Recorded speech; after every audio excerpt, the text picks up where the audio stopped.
There are cows who are born with literally third eye on their forehead and they worship that as Shiva. But just because you got a third eye on your forehead, that doesn't make you enlightened, or that doesn't symbolize that you're an enlightened person, or your eye as your spiritual third eye is open.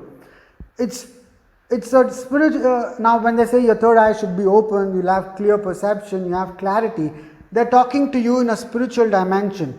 Now, when your Kundalini energy raises, which is at the base of your spine, it activates all the 7 dimensions of your life. Now, this third eye is the 6th dimension in your energy body. Now, to get there, you got to free 2 things. One is your emotional toxicity. 2 is your psychological toxicity. Most people do a lot of yoga and meditation, but what they fail is to clear off their emotional toxicity and psychological toxicity.